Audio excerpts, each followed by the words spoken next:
Assalamualaikum warahmatullahi wabarakatuh. Selamat pagi yang kita eh, selamat wabarakatuh. Selamat pagi. Hadir lagi kita dalam acara tanya apa saja, yakni diskusi santai selama 1 jam, pukul 11 teman dari Departemen Opkin, FK UNER, kerjasama dengan UGI dan IPB Surabaya, dan juga menghadirkan staf dari RSUD Dr. Sutomo dan Rumah Sakit Universitas Erlangga. Dan minggu ini tema kita bertemakan dari divisi fertilitas endokrin dan reproduksi, yaitu mengenai sindroma Sherman. Telah hadir di tengah-tengah kita guru kita semuanya, yakni Prof. Hendy dan juga Dr. Ason. Dan seperti biasa, kami akan dibuka oleh Ketua Departemen of Gene FK UNER, yakni Dr. Brahmana Skandar. Pada Dr. Brahmana, kami silakan, Dok. Ya, Assalamualaikum warahmatullahi wabarakatuh. Terima kasih. Pertama-tama saya ucapkan selamat Lebaran, selamat Idul Fitri. Mohon maaf lahir batin. Juga yang terhormat Prof. Hendy, Dr. Ason, Dr. Seto, Dr. Pandu, Dr. Tio, dan tim semua. Terima kasih banyak meluangkan waktu bersedekah ilmu di acara Tanya Apa Saja setiap hari minggunya. Kemudian juga untuk semua partisipan, saya terima kasih banyak. Setiap mengikuti Tanya Apa Saja, 1 jam login, kita mendapatkan insight yang bisa kita bawa untuk clinical practice sehari-hari. Demikian dari saya, mohon maaf lahir batin, selamat Idul Fitri, tetap semangat, tetap sehat selalu semua, salam hormat saya. Terima kasih, wassalamualaikum warahmatullahi wabarakatuh. Warahmatullahi wabarakatuh.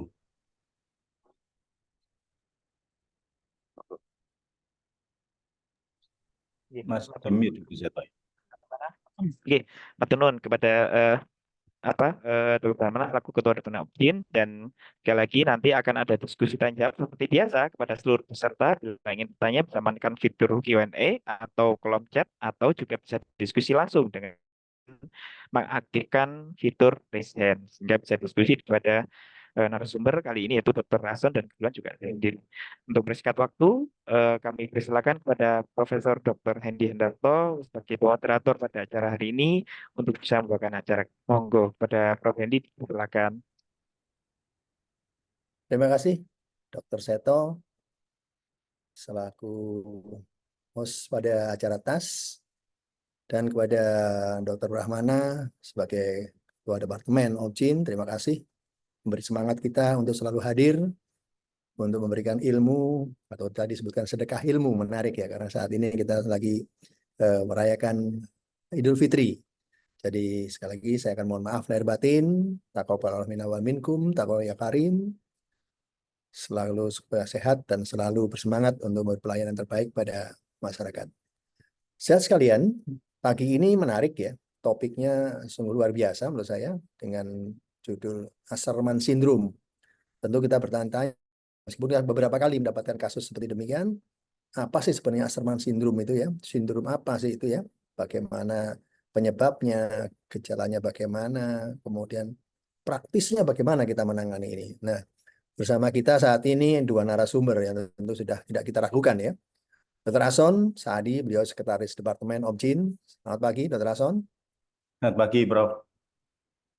Kemudian Dr. Arif Seto, beliau ini staf muda tapi sangat energik dan banyak aktivitas yang telah dilakukan.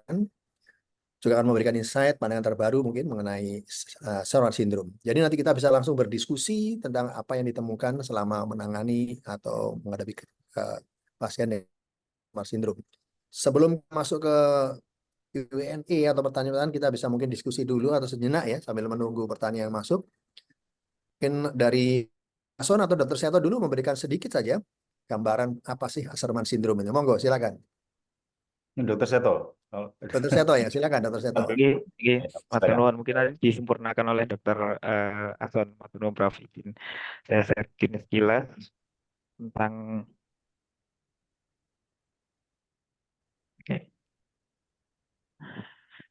sudah tampak. Jadi mungkin judulnya Asherman Syndrome, tapi yang saya katakan singkat ini mengenai amenorrhea sekunder, karena mungkin saya bisa melalui pendekatan nanti jawab semuanya yang kira-kira datang, pasiennya datang tentunya tidak ada dengan Asherman Syndrome, tapi biasanya juga dengan keluhan, pasti proses keluhan, dan salah satu keluhan utama Sebenarnya tentunya juga dan yaitu amenorrhea sekunder. Tapi nanti bagaimana kita pendekatannya terbaru seperti apa, prinsipnya penanganan seperti apa nanti coba saya paparkan mungkin nanti disempurnakan oleh Rason. Jadi sekali lagi ketika kita menghadapi kasus dengan amenorrhea sekunder, pastinya setelah kehamilan disingkirkan, kita mengevaluasi kira-kira di level mana, apakah di level pusat, di talamus pituitari atau gangguannya di perifer, di uterus. Dan meskipun secara umum memang terbesar adalah gangguan umpan balik antara hipotalamus dan hipofisis atau seringkali PCOS, tapi ingat kita harus menyingkirkan gangguan atau kelainan anatomi. Jadi dan tentunya Asman sindrom ini salah satu yang paling sering. Jadi kalau secara umum general di istilahnya ini saya ambil dari up to date, ini yang terbaru, baru direvisi terakhir bulan lalu, bahwasanya istilahnya adalah intrauterine adhesion secara umum general, jadi atau IUA, di mana ini ada jaringan fibrus mulai dari yang tipis, filmy, sampai juga yang sklerotik di intrauterin. Dan intinya adalah secara klinis kita dapatkan bisa jadi seringkali secara kebetulan, jadi pada mereka yang up to date tentang screening tentang infertilitasnya atau mereka yang dengan keguguran berulang. Dan tadi kalau Prof. Hendy menanyakan bagaimana intinya Asperman syndrome itu, definisi adalah intinya adalah bagaimana adanya suatu gangguan perlekatan atau snekia dalam intrautrin yang disertai dengan symptoms, apapun symptomsnya. Jadi artinya dengan gejala gangguan fertilitas atau dengan gejala tidak haid atau menerus sekunder atau dengan gejala keguguran berulang itu maka kita katakan sebagai sindrom Asperman. Mana tentunya ini mengenai di lapisan basal kerusakan pada selaput dinding endometrium dan intinya bisa terjadi mulai dari yang paling tipis sampai paling tebal. Di mana etiologinya tadi kalau Prof. Hendy juga menyinggung yaitu bahkan kondisi kehamilan sendiri itu kadar estrogen yang menurun secara drastis setelah melahirkan atau persalinan atau setelah kehamilan ditambah adanya tentunya hormon prolaktin yang dominan karena waktunya ibu untuk menyusui sehingga menyebabkan dinding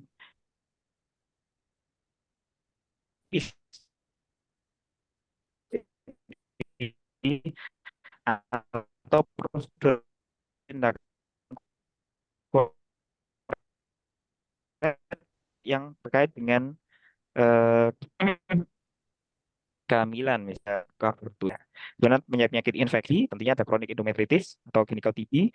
Dan ini yang menarik, mungkin nanti didiskusikan juga dengan kita di fetal maternal, bahwasanya tindakan-tindakan kompresi dari Billings atau sutur ini ternyata juga bisa jadi salah satu penyebab atau ini karena dikatakan bahwasanya hingga 20 sampai 27% bahkan mereka yang dilakukan tindakan Billings ini ternyata juga didapatkan atau berakhir pada kondisi tinikia pada uterusnya. Jadi ini mungkin jadi membutuhkan penelitian lebih lanjut dan menarik.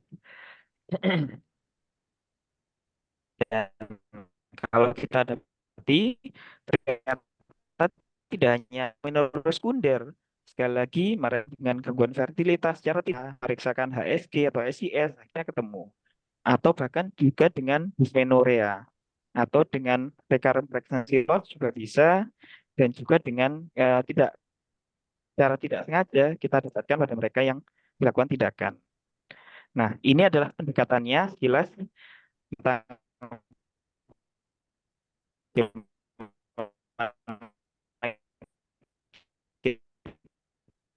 anamnesis ada riwayat-riwayat tindakan yang sindrom Asperman ini. Tapi dari ultrasound juga sebenarnya tidak terlalu bermakna, tapi mungkin akan dijelaskan lebih panjang lebar oleh ahlinya, Dr. Ahsan ini. Dan terakhir yang ini yang juga seringkali bisa kita lakukan, tapi sebetulnya juga tidak rutin bisa dilakukan, yaitu dengan biasanya pada lagi-lagi pada mereka yang datang dengan amenorrhea sekunder, kita bukan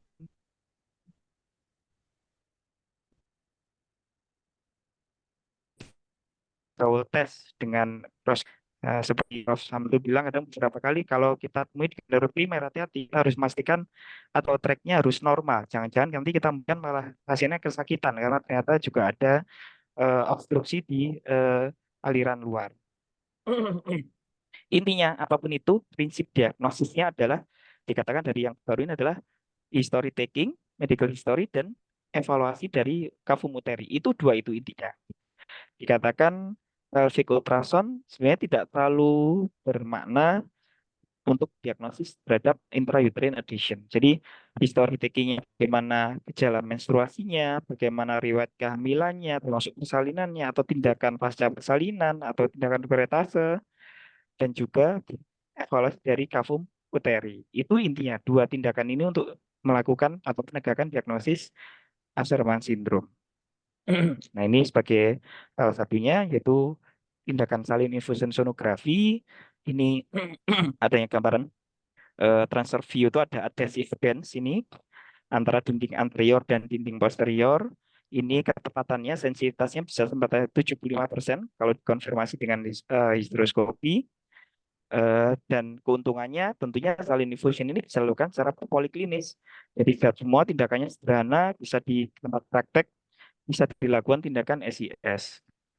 Yang lain dengan HSG, sekali lagi pada mereka yang secara tidak sengaja follow up untuk infertilitasnya, tapi dari HSG ternyata ketahuan ada defek di bagian tertentu. Ini bisa juga sama, sensitivitasnya 75%. Cuman memang harus memerlukan tindakan yang lebih sophisticated oleh radiolog. Yang terakhir, sekali lagi gold standarnya dengan histeroskopi.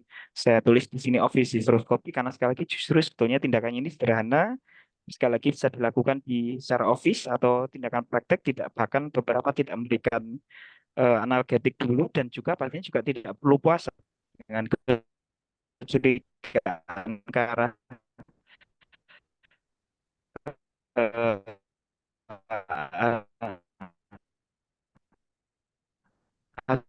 Asherman syndrome, bisa kita lakukan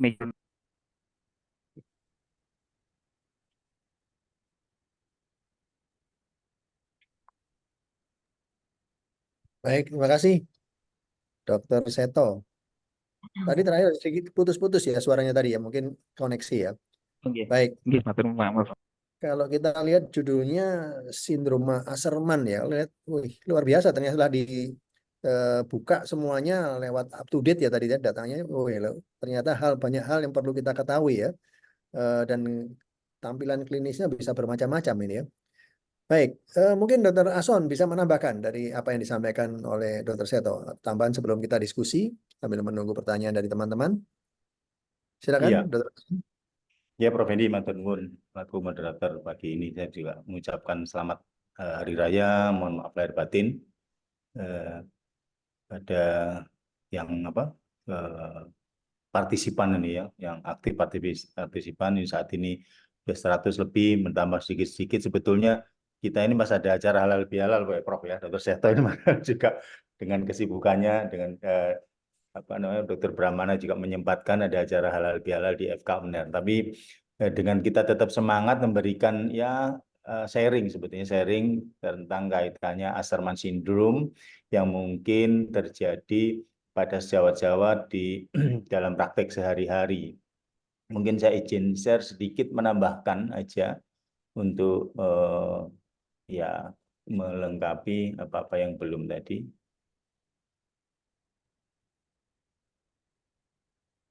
Dokter saya tuh agak putus-putus tadi ya, Prof. Eni ya. Iya, betul, agak betul-betul beberapa tadi. Nah, bisa dilihat ya. Baik.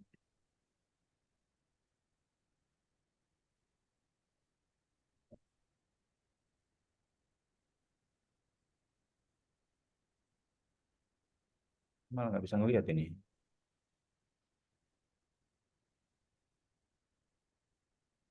Bisa dilihat, Prof. Gambarnya, Prof. Kelihatan, cuma mungkin di apa namanya dibesarkan itu ya apa Ya, slideshow ya. iya, Ini, ya Prof. slideshow betul. Ini, Iya, ampun. bagus. Ya, ye, baik. Kelihatan jelas. Ye. Jadi ini yang ke 158 kita bicara sedikit tentang Asherman. Jadi agar mungkin sejawat nanti bisa mengembangkan kaitannya dengan patofisiologinya, bagaimana terkait dengan perlekatan itu. Ternyata memang dua kata kunci ini, jadi terbentuknya jaringan fibroblast tadi pada yang dipicu dari inflamasi tadi, Kemudian yang kedua, faktor yang membantu penyembuhan tadi dari trombinnya tadi. Jadi sebetulnya dua hal ini kalau kita bisa membypass ini atau meminimalkan faktor inflamasi yang terjadi, kemudian faktor trombin dan fibrin yang ada yang berlebih tadi ya, yang apa namanya diproduksi untuk berlebih tadi, ini yang memberikan dampak sehingga Asherman tadi menimbulkan masalah pada kita. Nah, gambar berikutnya ini beberapa faktor-faktor kausatif yang mungkin dari Dr. Seto tadi ada yang ingin menambahkan aja. Intinya adalah kerusakan basal layer. Kerusakan basal layer tadi bisa berjalan berbagai variasi dari kerusakan hipoksia, dari vaskuler yang ada, kemudian microenvironment kurangnya vaskularisasi jadi anemik dan atrofi tentunya karena tidak berfungsi dengan baik karena vaskularisasi kurang. Sehingga pada ujung akhirnya penyembuhan yang tidak bagus, jadi fibrosis atau skarnya akan meningkat.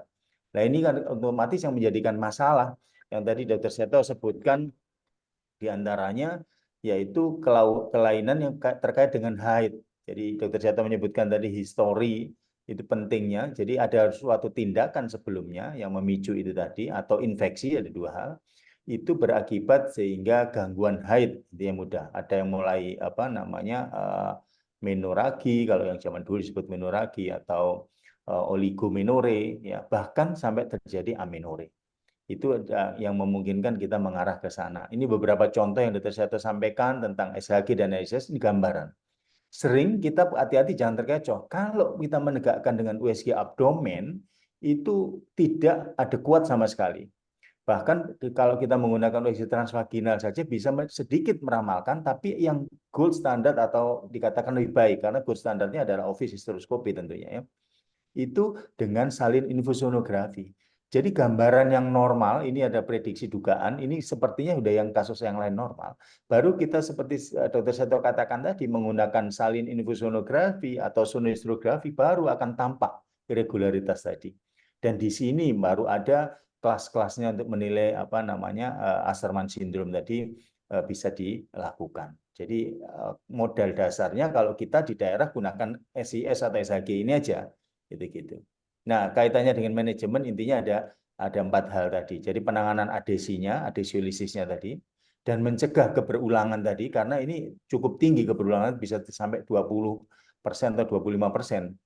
Maka pada bervariasi, ada yang menggunakan balloon stent, kemudian asam hyaluronic gel, dan lain sebagainya. Serta mengembalikan fungsi endometrium untuk kondisi normal tadi. Jadi karena endometrium tadi dipicu atau proliferasinya perbaikannya dengan hormon, maka terapi hormonal tadi diperlukan.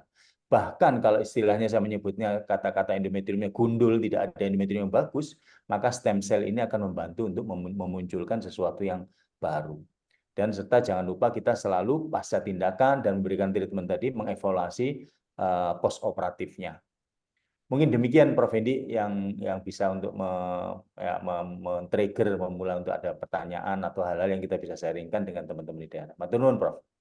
Ya, terima kasih Dr. Rason menambah wawasan kita ya dari yang disampaikan Dr. Rason, kemudian tadi Dr. Seto. Jadi tampaknya memang kita sebagai seorang SPU, terutama di lapangan, dan betul-betul waspada.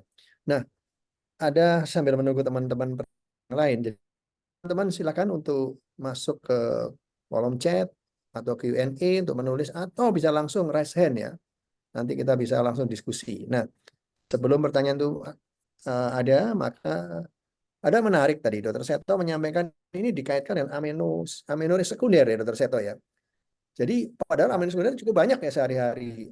Bagaimana kita bisa mengarah bahwa itu adalah Asherman syndrome dari amenorrhea sekunder ini. Kira-kira bagaimana penanganan? Terutama di daerah, teman-teman daerah kan tentu dengan yang seadanya ya, jadi tidak semuanya punya kelengkapan yang cukup itu. Silakan Dr. Seto.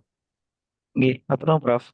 Makanya tadi kenapa saya sengaja menyebutkan di awal judulnya menurut Sekunder, karena intinya saya berusaha mendekatan. Jadi pendekatannya dari yang kita hadapi sehari-hari. Jadi dan gejala menurut Sekunder inilah yang paling sering. Jadi kita akan datang, maksudnya dari sekian banyak atau penderita Asherman syndrome ini datangnya tentunya biasanya datang ke kita dengan keluhan amenorrhea sekunder biasanya. Nah ini yang akan jadi tantangan bahwasanya seringkali semuanya kita langsung mengasumsikan, wah ini ada gangguan. Memang betul tadi sekali lagi 80% memang gangguannya adalah tentunya hubungan hipotalamus dengan hipofisis dengan ovarium. Jadi sebagian besar di sana sehingga seringkali teman-teman kemudian melakukan challenge. Biasanya itu yang tadi sudah saya sebutkan estrogen progesterone challenge atau bahkan progestin test itu biasanya sudah langsung dilakukan di awal. Tapi sekali lagi diingat tadi catatan di awal bahwasanya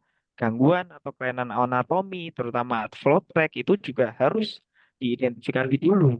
Apalagi terutama kalau yang primer, waktu kalau Prof Samsul kita biasanya berapa kali ya tadi kalau pada mereka bahkan belum pernah sama sekali jangan sampai kita tiba-tiba sudah melakukan challenge nanti malah salah-salah bisa hematometra, hematokokus dan lain. Jadi artinya pendekatan dan kalau balik lagi bagaimana identifikasinya itu tadi pada prinsipnya pendekatannya simple dua, yaitu satu story taking yang tepat akurat, yang kedua adalah tentunya memang pemeriksaan kafum uteri. Jadi kalau untuk pemeriksaan kafum untuk story taking tadi yang kita katakan di awal bahwasanya adanya riwayat termasuk riwayat kehamilan atau kehamilan yang gagal, riwayat tindakan kuretase atau mungkin kuretase yang berulang, kemudian atau mungkin tindakan-tindakan yang lainnya yang menyangkut ke intrauterin, jadi ada tindakan myomektomi atau bahkan mungkin tindakan mungkin dengan histeroskopi myomektomi sebelumnya itu juga dikatakan juga jadi salah satu faktor risiko apalagi kalau biasanya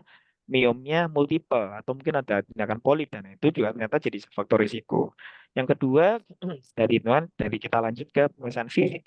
Pemeriksaan fisik biasanya kita dapatkan memang secara umum kalau di manual apa sih dan lain-lain mungkin enggak. Tapi biasanya juga yang salah satu tanda adalah kalau seseorang susah atau kita susah melakukan sondase. Nah, itu juga kita jadi salah satunya. Jadi misalnya kita mau evaluasi adakah kelainan atau serviknya, kemudian kita mau coba melakukan sondase, riwayatnya ketika serviks kuretas atau yang lain itu juga susah. Nah, itu kita harus berpikir ke sana. Yang terakhir, poin yang kedua tadi, poin pertama history taking, yang kedua adalah evaluasi komplementari kalau memang tentunya modalitas histeroskopi yang sebagai gold standar belum tersedia di semua tempat minimal tadi ada beberapa baik HSG mungkin kalau ada radiolog di Jawa semuanya atau yang tadi dikatakan secara office histeroskop atau office setting yaitu dengan SIS jadi dengan simple sebetulnya jadi dengan cukup dengan entah itu dengan kateter insem atau dengan biasanya kateter bayi kita bisa lakukan berikan masukkan kemudian kita bisa identifikasi dengan cara SIS meskipun seringkali memang ini kelemahannya untuk evaluasi kita tidak bisa, tapi kan kita saat ini bicara tentang adesi pada intrauterin itu artinya teman-teman atau semuanya bisa dengan mudah melakukan bahkan tanpa persiapan apapun. Artinya pasien datang kontrol dengan keluhan dan anamnesis yang mengarah ke sindrom teman atau adanya perlekatan kita bisa lakukan saat itu juga. Demikian Prof, mohon mungkin penyerahannya. Baik, terima kasih Dr. Seto. Ternyata kita harus detail ya untuk anamnesis ya bahwa bagaimana tidak segampang yang kita dapatkan tadi harus kita masuk dulu pertanyaan-pertanyaan yang mengarah ke sana ya. Baik, ini sudah ada pertanyaan. Ini dari teman kita Dr. Indi Ambang ini ya. Jadi saya perhatikan Dr. Indi ini banyak sekali ikut selalu kegiatan ya, aktif sekali dan itu tentunya akan banyak manfaatnya ya. Baik, pertanyaan menarik ini. Misalnya karena Dr. Anson tadi yang ada gambar-gambarnya tadi uterus tadi ya. Dikatakan bahwa kerusakan itu sampai stratum basale gitu ya dengan keangguan yang tinggi. Nah, kira-kira bagaimana penanganannya ini? Apakah kesembuhannya prognosisnya bagaimana? Mungkin Pak Dr. Anson bisa menjelaskan ini. Pertanyaan Dr. Indi. Iya, Prof. Baik. Jadi sebetulnya kalau kita selalu beranjak ke fisiologisnya sendiri, sebetulnya kenapa menstruasi tidak menjadikan suatu masalah? Karena kita tahu endometrium itu berada pada dua lapisan. Jadi lapisan fungsionalis dan lapisan basalis. Nah, maka yang menstruasi itu terjadi karena fungsionalis mengalami degradasi atau mengalami atrofi sehingga pada saat menstruasi itu luruh. Nah, yang berikutnya sebetulnya kaitannya dengan Asherman syndrome, kaitannya nanti berkembang lebih lanjut lagi itu pada kasus akreta, ini semuanya saling terkait. Apabila pada tingkat basalis tadi menjadikan sesuatu masalah. Nah, masalahnya itu bervariasi mulai dari yang sifatnya pinpoint, ya, localized, regional, bahkan blok seluruhnya. Nah, kalau basalisnya mengalami kerusakan seperti yang dijelaskan tadi, maka ini ada dua hal. Apakah dari tubuh sendiri mampu merehealing atau meregenerasi sendiri kerusakan tadi atau tidak? Nah, maka pada kasus yang tidak tadi, di mana inflamasi terjadi tinggi atau adanya fibrin tumpukannya yang semakin meningkat, maka penyembuhannya itu yang menimbulkan masalah. Jadi penyembuhannya tidak menghasilkan endometrium yang bagus, namun memberikan scar. Kalau memberikan scar, ibaratnya kalau kita melihat lapangan gitu, mesti ada lapangan yang gundul gitu ya di daerahnya. Nah, Asherman bagaimana terjadinya? Seperti dokter ini ditanyakan kalau basalisnya kena. Asherman tersendiri akan terjadi perlekatan karena kita tahu uterus itu ada dua, anterior dan posterior, kanan dan kiri. Kalau dia saling mendekati dan ada perlukaan pada basalisnya tadi, maka penyembuhannya berbeda. Dia akan menimbulkan perlengketan pada dinding di kontranya gitu ya, kalau di atas bawahnya. Sehingga kalau basalis yang kena, maka perlekatan atau Asherman tadi akan terjadi. Nah, jadi apa sebetulnya inti dasarnya? Jadi kalau kita mengadakan melakukan kuretase dan sebagainya, meminimalkan ya terjadinya keroan sampai di tingkat basalis. Nah, ini yang sulit diceritakan, bisa dirasakan tapi sulit diceritakan gitu ya. Maka tadi dokter saya itu cerita, histori itu sangat penting kalau mendiagnosis ini. Terus kalau dokter ini menanyakan bagaimana prognosis untuk sembuh. Nah, prognosis untuk sembuh ada dua. Kalau untuk sembuh dalam tingkat penyembuhan luka yang sifatnya perbaikan healingnya, maka mesotelial itu akan meminimalkan, tidak berlebih. Sehingga kalau yang bentuk fibrosis scar itu sesuatu penyembuhan yang berlebih, gitu ya, melewati secara fisiologis. Kalau yang sifatnya mesotelial dan minimal itu relatif prognosisnya masih baik terhadap kalau karena kavum uter itu fungsinya satu untuk menstruasi dan untuk fertilitasnya, maka tingkat fertilitasnya mungkin akan baik. Tapi kalau ini sifatnya luas ya masif gitu ya atau penyembuhannya bersifat negatif, jadi skarnya fibrosisnya meningkat, maka ini yang menjadikan prognosis tadi buruk. Jadi baik buruknya tadi tergantung satu, besar damage atau kerusakan dari basal membrannya, yang kedua dari proses penyembuhannya itu sendiri. Dan outcome-nya akan memberikan dampak tentunya. Dampak mulai dari gangguan haid, mulai dari pain, dan mulai dari infertility. Jadi ini yang nantinya kita mesti kembali lagi ke kavum uterinya harus dievaluasi seperti yang dokter Seto sampaikan. Gitu Prof. Manten nuwun. Baik, makasih Dr. Anson. Jadi makin menarik ini ya, makin menarik. Ternyata itu penyembuhan sebetulnya, tapi bisa menjadi hal yang negatif ya. Baik, itu tadi sudah sampai disampaikan oleh Dr. Anson. Ada pertanyaan dari Dr. Tio ini ya. Dr. Tio menanyakan tentang kuret tadi ini. Kuret tadi bagaimana kemungkinan sampai merusak lamina basalis dari endometrium. Nah, mungkin ini Dr. Seto bisa menambahkan. Jadi pertanyaannya Dr. Tio itu lebih spesifik.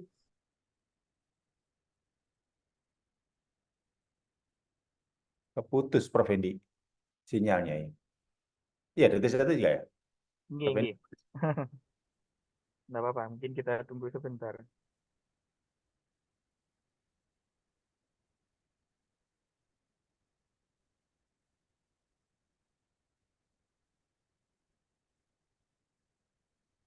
Iya.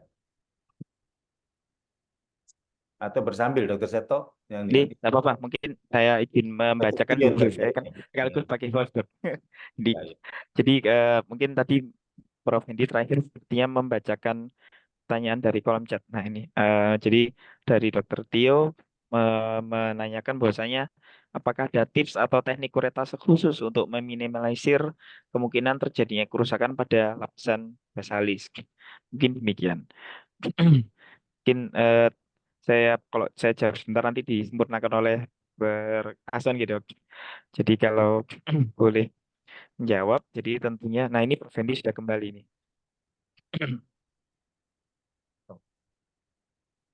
Oke, monggo Prof.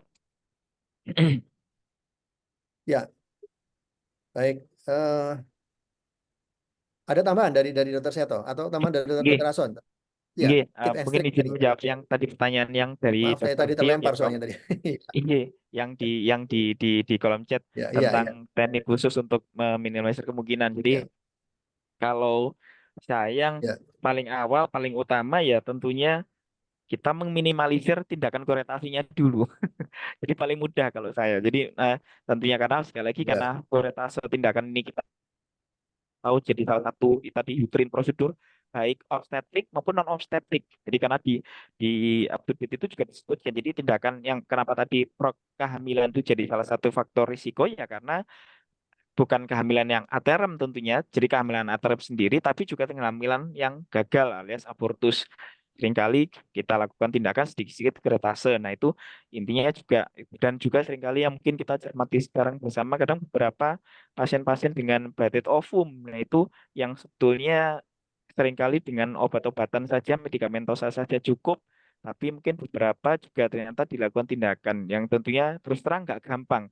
Kalau saya pribadi terus terang melakukan tindakan kuretase pada BO dibandingkan dengan abortus inkomplit itu jauh lebih sulit pada BO karena jaringannya seringkali masih merekat kuat dan seringkali perdarahnya lebih minimal. Artinya separasinya sebetulnya masih minimal sehingga akhirnya kita seringkali melakukan tindakan kuretase yang lebih ekstensif karena kita takut tidak bersih. Jadi sehingga itu tadi yang sebetulnya kalau nomor satu kalau saya ya mengurangi tindakan untuk koretnya. Yang kedua bila mana memang ada indikasi memang untuk sampai koretase maka tentunya yang seperti teknik pada saat kita diajarkan dulu, bahwasanya ada tanda-tanda, tentunya yang kapan kita harus berhenti, jadi ada busanya, terus ada tanda seperti ya serasa seperti jaringan rugi yang kita kerok. Nah, itu berarti artinya sudah cukup untuk kita melakukan.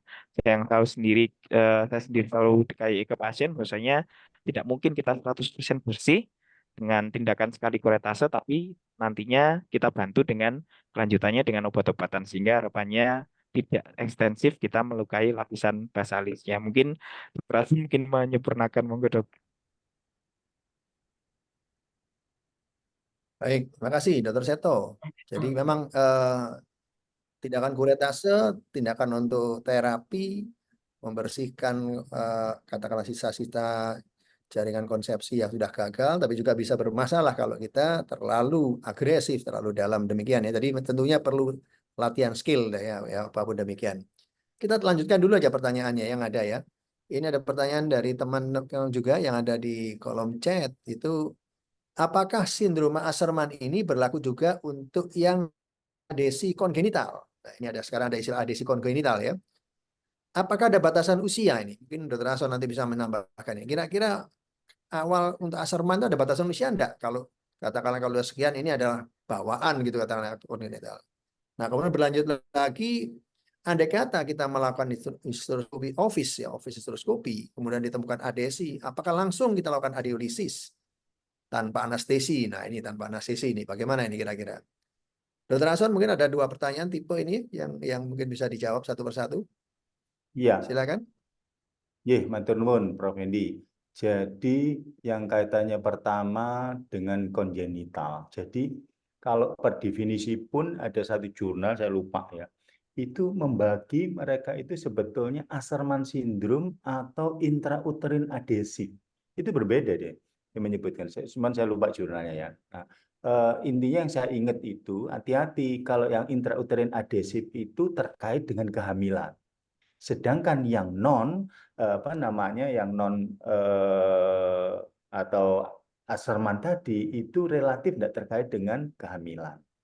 Jadi mungkin kalau seandainya kongenital, saya belum pernah menjumpain, kongenital itu ada, artinya adhesif pada itu bisa dikategorikan masuk Asherman karena dia tidak terkait dengan intrauterine adhesif yang kausatifnya dari kehamilan. Nah, kemudian pada hysteroscopy office, kalau ditemukan adhesi, apakah bisa langsung dilakukan adhesiolisis?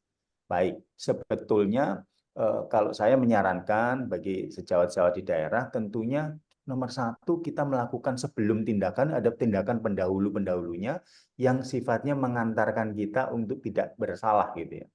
Contoh, apakah saya pribadi saya melakukan, apakah saya harus lakukan office hysteroscopy tanpa saya melakukan USG vagina? Nah, ini adalah sesuatu yang menurut saya kurang tepat. Jadi sejawat sekalian harus menurut saya melakukan USG transvaginal dan meramalkan seoptimal mungkin kemampuan sejawat, baru ditindaklanjuti dengan histeroskopi.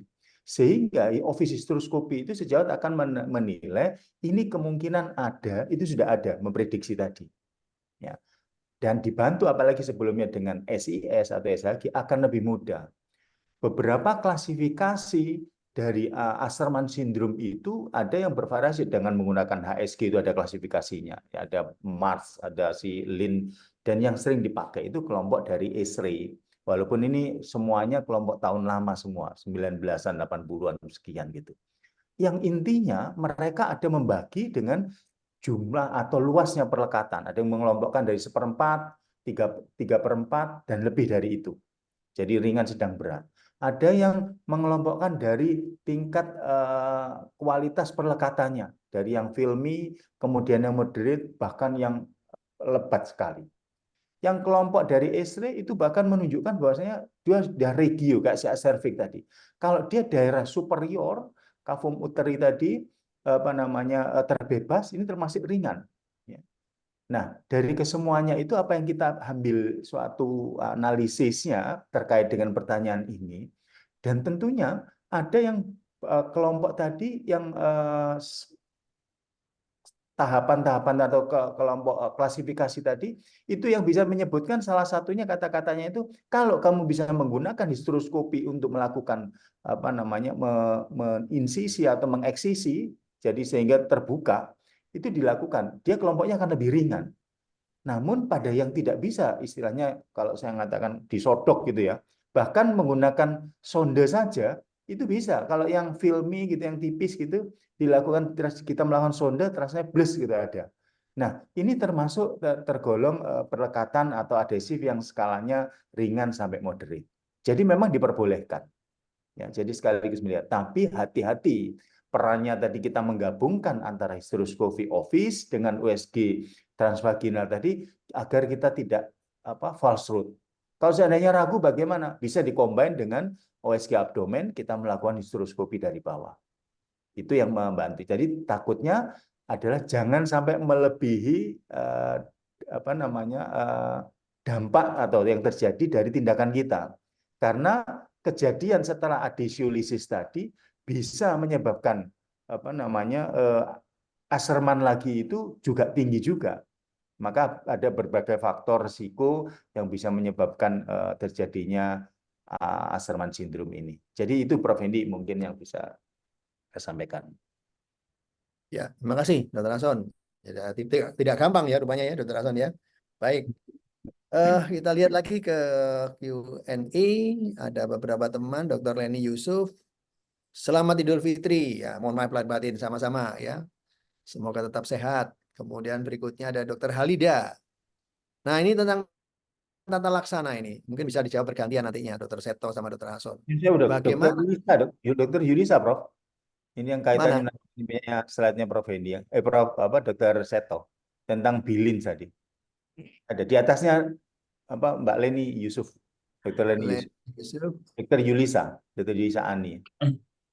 Mungkin waktu tadi Prof terlewat, jadi misalnya kalau terlempar gitu pertanyaan sebelumnya izin saya tanya, saya bacakan ya Prof. Ya, silakan. Ini izin.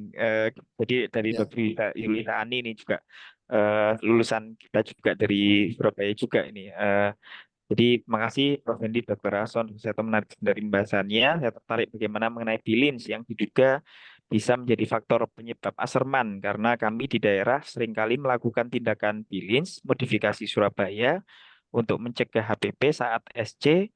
Pengalaman kami di daerah belum menemukan Asherman karena bilins. Terima kasih Prof. Demikian pertanyaannya.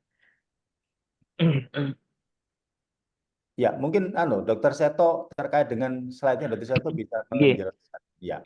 Matur nuwun, Prof. Mungkin sekaligus saya izin menjawab. Jadi memang betul tadi ada salah satu temuan yang menarik bahwasanya ternyata tindakan bilins ini menjadi atau tindakan kompresi. Jadi tidak hanya jahitan, jadi baik kompresi uterus dengan jahitan atau tanpa jahitan. Tapi karena kita seringkali mungkin melakukannya sekaligus dengan jahitan karena kan tidak mungkin misalnya kita operasi seksio kita kompresi terus demikian. Jadi ini temuannya yang ada di apa di luar bahwasanya ada 3 atau 4 studi ini tuh bahwasanya ternyata ditemukan bahkan angkanya ya cukup lumayan. Jadi sekitar 19 sampai 27% pada mereka yang riwayat dilakukan kompresi dan suturing. Jadi dengan bilin salah satunya pada kasus HPP, maka setelah di follow up atau dikonfirmasi dengan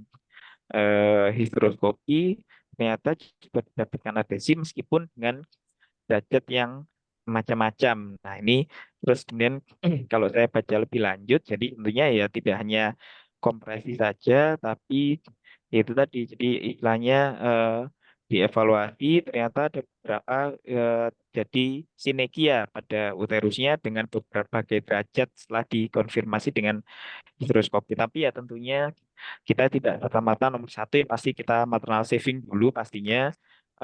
Tapi saya masih ingat waktu itu mungkin guru kita semuanya Prof.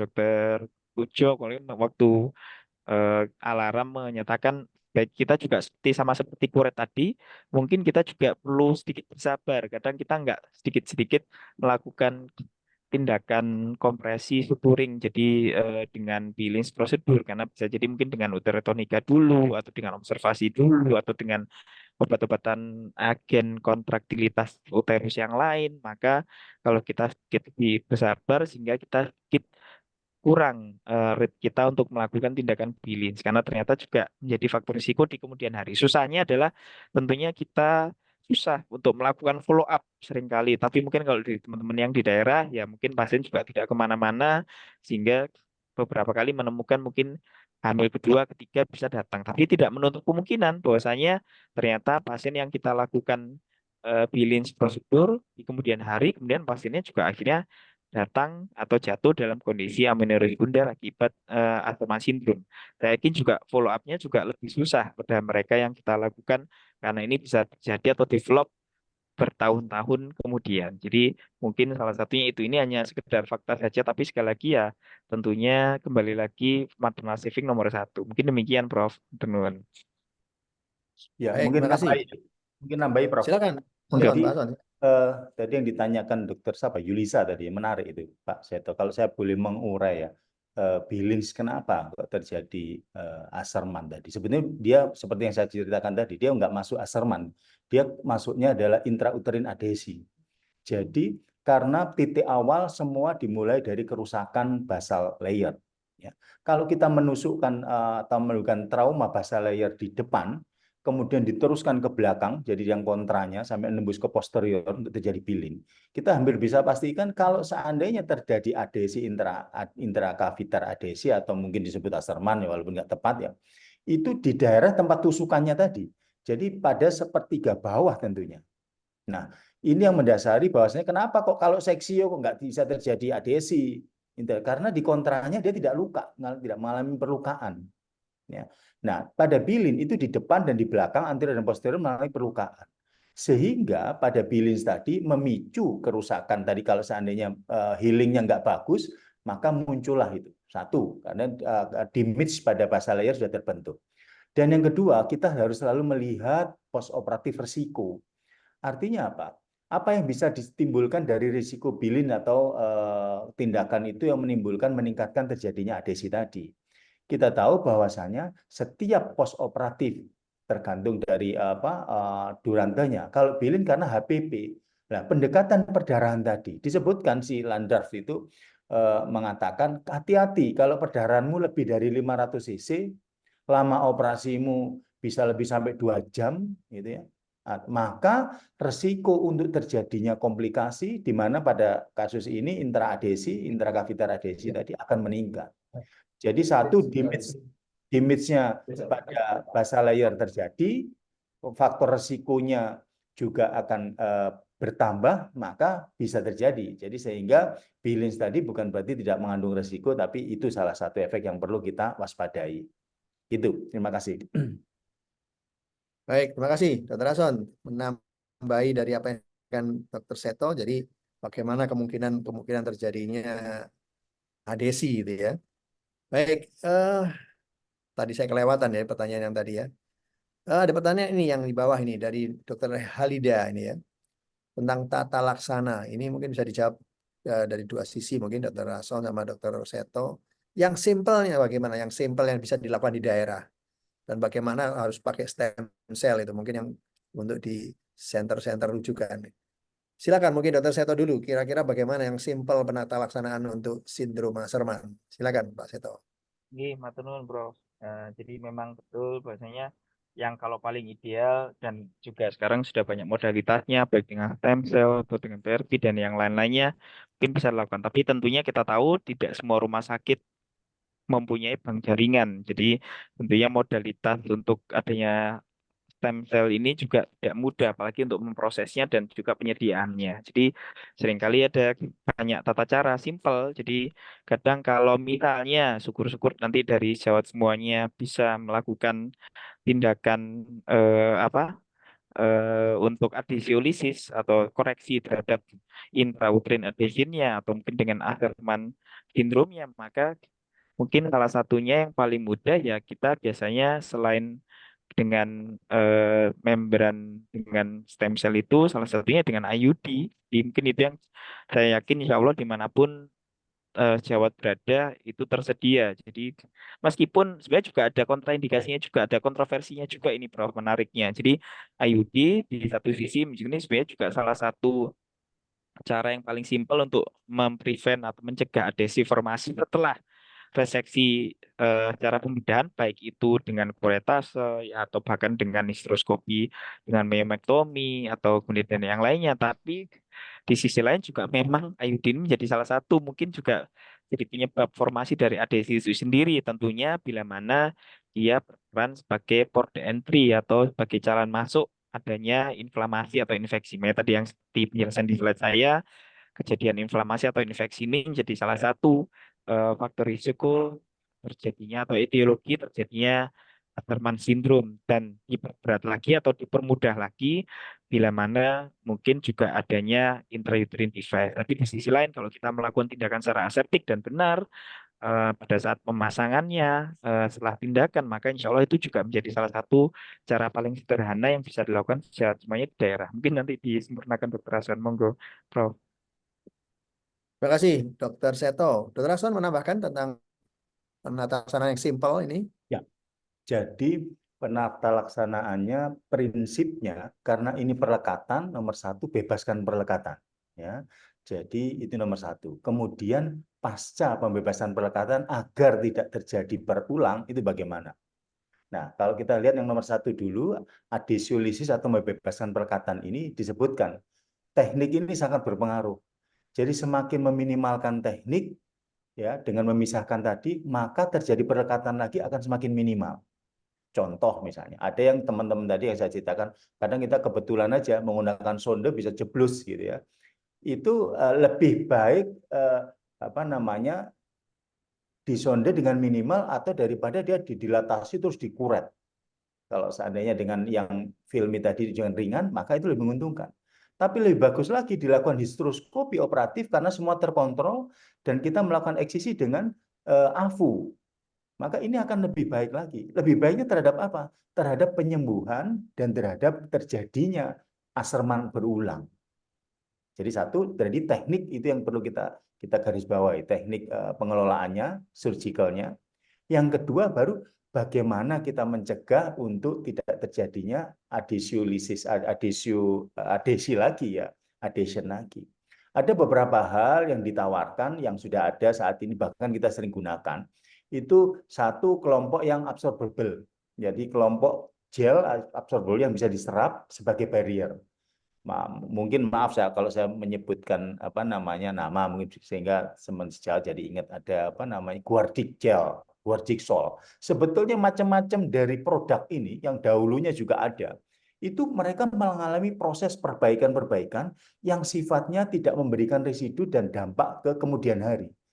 Kalau kita melihat menelaah meta-analisa di tahun yang 2000 awal, 2010-an gitu ya, dibanding yang 2020-an, itu yang kata-kata yang kalau meta-analisis di 2020-an menyebutkan yang gel barrier tadi itu ini masih memungkinkan sesuatu perbaikan gitu ya. Jadi dibanding yang dulu itu meta-analisisnya menyebutkan kalau kita lihat di forest plotnya itu jelek, penyembuhannya nggak bagus dibanding tidak diberikan gel. Nah, itu artinya hati-hati, kita juga perlu waspada terhadap yang ditawarkan dari pabrikan tadi mengenai gel-gel tadi ya. Sambil melihat namanya jurnal-jurnal yang saat ini apa yang rekomendasi dan sebagainya. Itu jadi absorbable barrier tadi.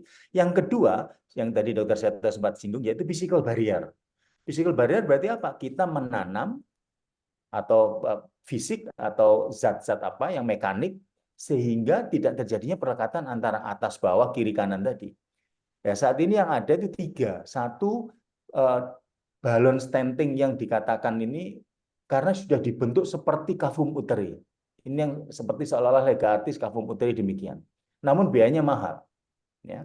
Yang 2 ini yang murah, yang bisa dipakai, yang direkomendasikan juga, ya, itu penggunaan IUD.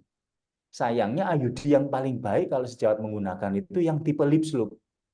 Padahal nyari ini saya sendiri juga agak kesulitan tipe lip slope ini. Yang ada adalah Copperty.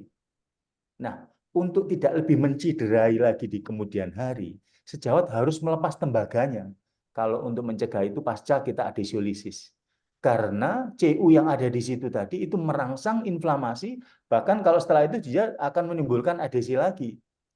Jadi kuprum yang ada di Copperty tadi dipotong, dililit kayak gitu, lilit kumparan gitu. Saya sering melepas gitu. Itu bisa namanya dilepas kemudian dipasang. Ya. Kemudian yang ketiga atau balon kateter. Nah, balon kateter itu juga bisa digunakan ya. Balon kateter yang pediatrik itu minimal dia tidak merekatkan antara atas dan bawah. Sayangnya balon kateter tidak seperti yang saya sebutkan pertama tadi, intrauterin balloning kateter tadi. Dia bentuknya mirip seperti kavum uteri. Namun minimal bisa kita gunakan. Nah, baru yang ketiga itu yang Dr. Elisa tadi nyampaikan. Kalau seandainya selain stem cell, ya, stem cell itu kelompok yang ketiga tadi, kita memberikan treatment sel atau bioagent apa. Contohnya kalau yang tidak stem cell yang lebih rumit lagi, yang sekarang masih bisa di apa namanya affordable itu ini plasenta kering tadi, ya.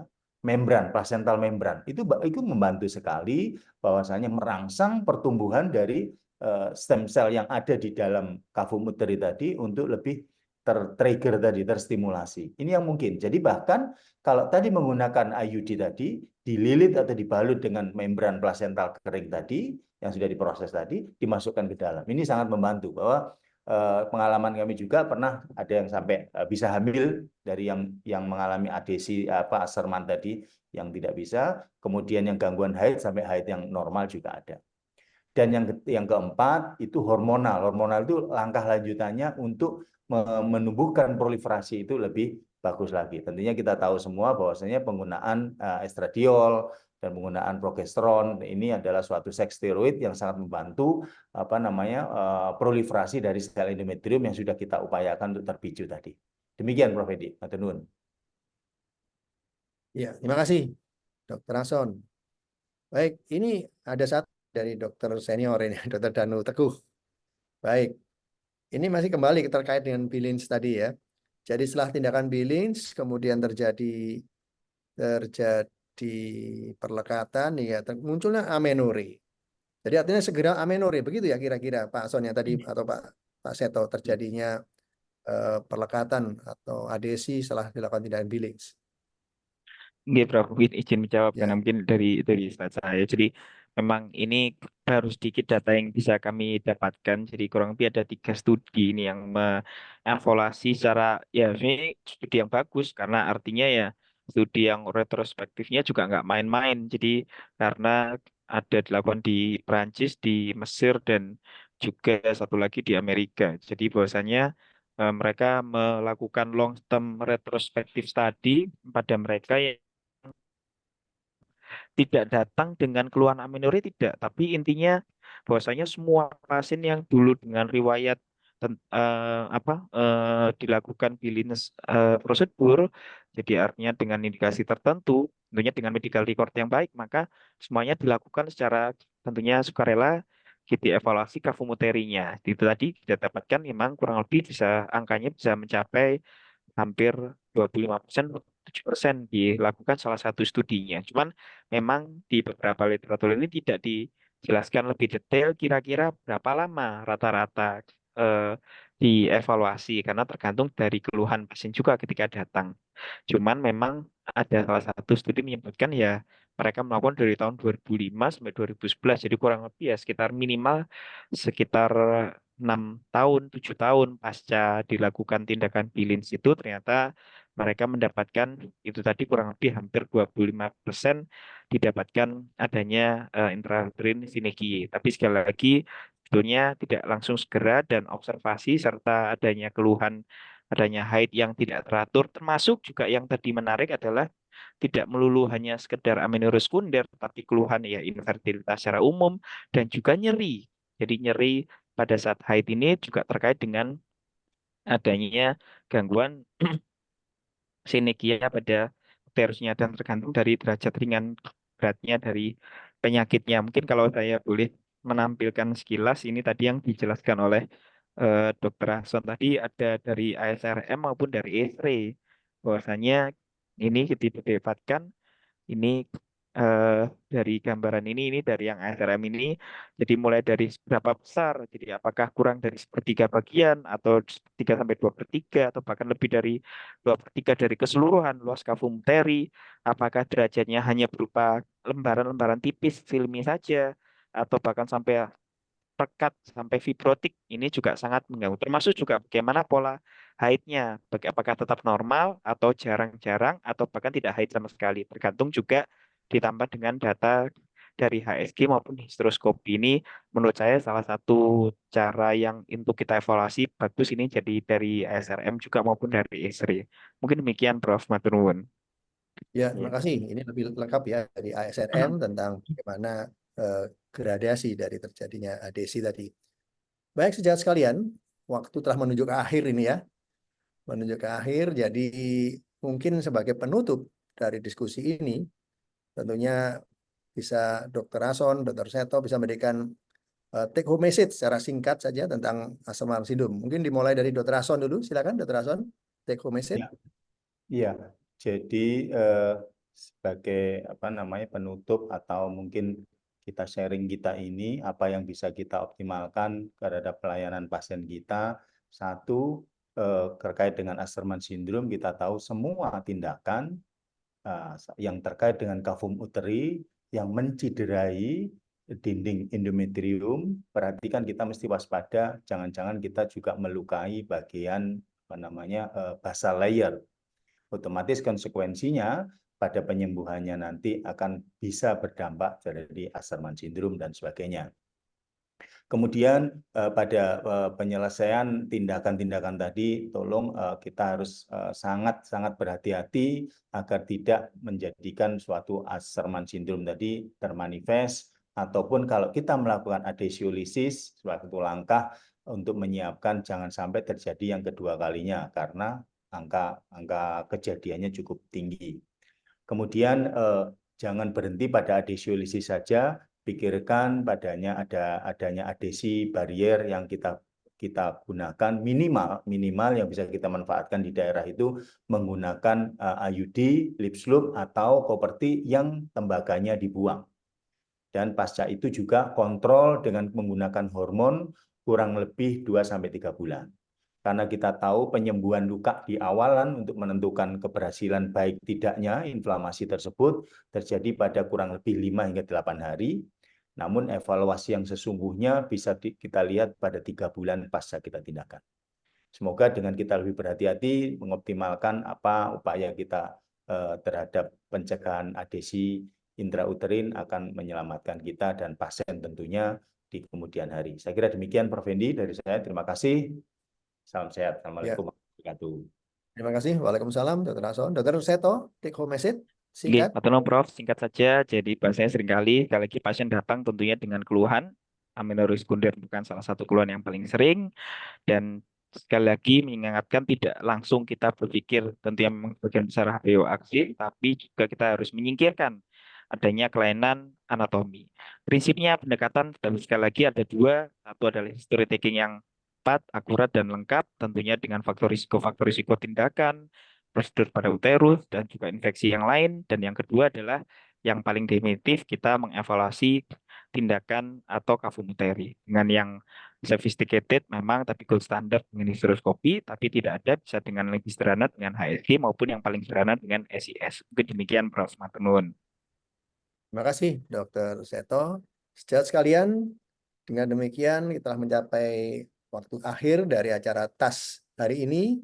Terima kasih 150 tembus tadi ya dari teman saya di yang masih dalam suasana lebaran tapi masih hadir untuk menyempatkan untuk berdiskusi untuk menarik ini dan semoga ini menjadi berkah untuk kita semua dalam menangani pasien kita sehari-hari. Sekali lagi mohon maaf lahir batin. Selamat Idul Fitri. Salam hormat untuk seluruh keluarga. Assalamualaikum warahmatullahi wabarakatuh. Saya kembalikan pada host Dr. Seto. Atur. Maturun Prof. Dokter, sekali lagi alhamdulillah sudah acara tanya apa saja hari ini sudah tetap terlaksana meskipun dengan tentunya kepadatan aktivitas kita sehari-hari. Jadi kita ketemu lagi dalam acara tanya apa saja setiap hari Rabu pukul 10 sampai pukul 11, 1 jam cukup diskusi ringan mengenai kasus sehari-hari. Terima kasih, kami akhiri sekali lagi. Wassalamualaikum warahmatullahi wabarakatuh. Matur nuwun Prof. Hendi, Dr. Ason, matur nuwun. Prof. Hendi.